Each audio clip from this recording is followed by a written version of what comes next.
मान्य राजसाहेब ठाकरे सत्तेच्या कुशीत नव्हे तर संघर्षाच्या मुशीत वाढलेलं नेतृत्व मान्य अमित साहेब ठाकरे यांना मानाचा मुद्रा. आज मान्य राहुल शेवाळे साहेब यांच्या प्रचारार्थ आपण या ठिकाणी स्वर्गीय गोपीनाथ मुंडे मैदानावर जमलेलो आहोत आणि खरोखर भाजप शिवसेना युतीचे शिल्पकार म्हणून गोपीनाथ मुंडे साहेबांना ओळखलं जायचं, परंतु दुर्दैवाने ती युती तुटली आणि आज खरं बाळासाहेबांचे वारसदार मान्य राजसाहेब ठाकरे भाजप बरोबर आलेले आहेत. त्याचा खरोखर स्वर्गातून सुद्धा गोपीनाथ मुंडे साहेबांना आनंद झाला असेल आणि आज हीच खरंच भावपूर्ण त्यांना श्रद्धांजली असेल. देशाची 18वी लोकसभेची निवडणूक पार पडत आहे. या ठिकाणी दक्षिण मध्य मुंबईमधून राहुल शेवाळे साहेब तिसऱ्यांदा लोकसभेमध्ये जाणार आहेत आणि त्याच वेळी नरेंद्र मोदी साहेब सुद्धा तिसऱ्यांदा या देशाचे पंतप्रधान होणार आहेत. हा खराखोर योगायोग आहे. या देशामध्ये इतिहासात विकास पुरुष म्हणून खरी कोणाची नोंद होईल ते मान्य नरेंद्र मोदी. ज्या पद्धतीने भारताचा विकास चाललेला आहे, अनेक सर्वसामान्यांसाठी योजना राबवल्या जात आहेत. मेट्रो प्रकल्प असेल, बुलेट ट्रेन प्रकल्प असेल, कोस्टल रोड असेल, अटल सेतू असेल, या प्रकारचे प्रकल्प, समृद्धी महामार्ग असेल, या प्रकारचे प्रकल्प फक्त मुंबईमध्ये महाराष्ट्रामध्ये नव्हे तर संपूर्ण देशामध्ये चालू आहेत. आमच्या महिलांसाठी, मुलींसाठी, ज्येष्ठ नागरिकांसाठी अनेक योजना आहेत. त्यांची नावं घ्यायला आता वेळ नाही, परंतु देश ज्या प्रगतीच्या पथावर चाललेला आहे आणि एक हिंदुत्वाचा वारसा जपण्याचं काम नरेंद्र मोदी साहेबांवर होत आहे, याचाच विचार करून माननीय राजसाहेब ठाकरे यांनी या महायुतीला बिनशर्त पाठिंबा दिला. महायुतीला बिनशर्त पाठिंबा दिल्यानंतर अनेकांच्या पोटात दुखू लागलं, परंतु आम्ही अनेक वेळा शिवसेनेची यापूर्वी अनेक वेळा मदत केली होती. आदित्य ठाकरे ज्यावेळेस वरळीमध्ये पहिल्यांदा विधानसभा निवडणूक लढवत होते त्यावेळेस महाराष्ट्र नवनिर्माण सेनेने तिथं उमेदवार न देता त्यांना सुद्धा बिनशर्त पाठिंबा दिला होता. कल्याण डोंबिवली महानगरपालिकेत महाराष्ट्र नवनिर्माण सेनेचे 27 नगरसेवक होते. त्या ठिकाणी शिवसेनेचा महापौर बनवण्यासाठी महाराष्ट्र नवनिर्माण सेना तटस्थ राहिली. हा सुद्धा आमचा तुम्हाला एक प्रकारचा पाठिंबाच होता. परंतु त्या बदल्यात आपण काय दिलं? माननीय अमित साहेब ठाकरे एका गंभीर आजारावर परदेशात उपचार घेत असताना तुम्ही या ठिकाणी आमचे 6 नगरसेवक बोलले आणि त्याचाच बदला म्हणून या निसर्गाने तुमचे 40 आमदार तुमच्या बोलले. हे तुमच्या कर्माची फळ आहे.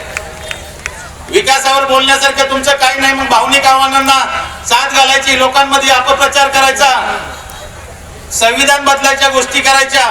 भारतीय जनता पक्ष किंवा महायुतीच्या एकाही नेत्याकडून संविधान बदलायच्या गोष्टी झाल्या नाहीत. या गोष्टी फक्त काँग्रेस आणि राष्ट्रवादी शिवसेना या महाविकास आघाडी करून होत आहेत. ही खरं नागरिकांनी याकडे लक्ष वेधण्याची गरज आहे. 2 वर्ष 11 महिना 18 दिवस लागले डॉक्टर बाबासाहेब आंबेडकरांना संविधान लिहिण्यासाठी. त्यावेळेस काही पत्रकारांनी बाबासाहेबांना प्रश्न विचारला, एवढ्या दिवस तुम्हाला संविधान लिहिताना त्रास झाला नाही का? त्या बाबासाहेब आंबेडकरांनी खूप छान उत्तर दिलं. त्यांनी बोलले, संविधान लिहिताना छत्रपती शिवाजी महाराजांचं निर्माण झालेलं स्वराज्य माझ्यासमोर होतं, त्यामुळे मला संविधान लिहिताना कसलाही त्रास झाला नाही. आणि या संविधान बदलण्याच्या गोष्टी तुम्ही करताय. माननीय नरेंद्र मोदी साहेबांनी संविधान दिवस साजरा करायला लावला आणि खरोखर बाबासाहेबांना अभिप्रेत असलेला समाज घडवण्यासाठी, समाज सुधारण्यासाठी अनेक योजना चालू केल्या आहेत आणि त्याचा लाभ हा प्रत्येक घरामधला लाभार्थी घेत आहे. 50-60 वर्ष काँग्रेसच्या हातात देश होता. योजना फक्त कागदावर होत्या. शेवटच्या माणसापर्यंत त्याचा किती लाभ मिळत होता हे आपण स्वतः आपल्या डोळ्यांनी पाहिलेलं आहे. माननीय राजसाहेब ठाकरे यांनी भूमिका बदलली असा आरोप करतायत. कालच तिथे एक अंधारी बाई, कामवाली बाई म्हणतो आम्ही तिला, गोपीनाथ मुंडे मैदानावर परवा येऊन गेली.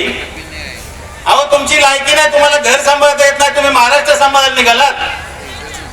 भाड्याने जमा केलेल्या गर्दीमध्ये भाषण ठोकता. सुषमा अंधारे तुमची लायकी असेल तर तुमच्या नावाने सभा घ्या आणि 500 लोक जमा करून दाखवा. राजसाहेब ठाकरेवर बोलायचा तुम्हाला नैतिक अधिकार नाही. देवी देवतांना शिव्या घालायच्या, बाळासाहेबांबद्दल वेडेवाकडे बोलायचं.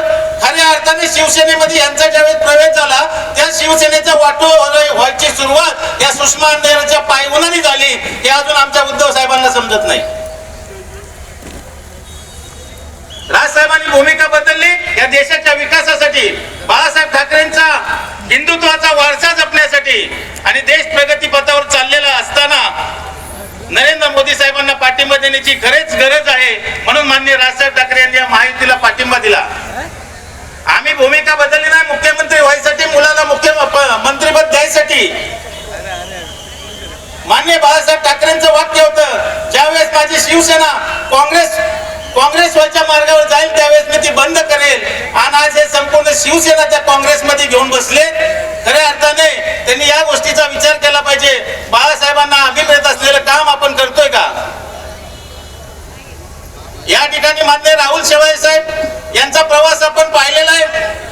नगरसेवक म्हणून त्यांनी काम केलेलं आहे. स्टँडिंग कमिटीचे चेअरमन सुद्धा राहिलेले आहेत.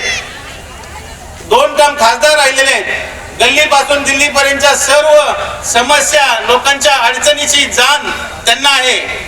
म्हणून सुशिक्षित आणि आपल्या भौगोलिक परिसराची जाण असलेलं नेतृत्व म्हणून राहुल शेवाळे यांना आपण येत्या 20 तारखेला धनुष्यबाणाच्या चिन्हावर बटन दाबून सन्मानाने लोकसभेत 3ऱ्यांदा पाठवलं पाहिजे, ही मी आपल्याला विनंती करतो. बंधू भगिनींनो, अनेक समस्या आहेत. बेरोजगारी आहे, SRA प्रकल्प आहेत, बरेच रखडलेले आहेत, लोक बेघर झालेले आहेत, बिल्डर लोकांची मनमानी आहे. 4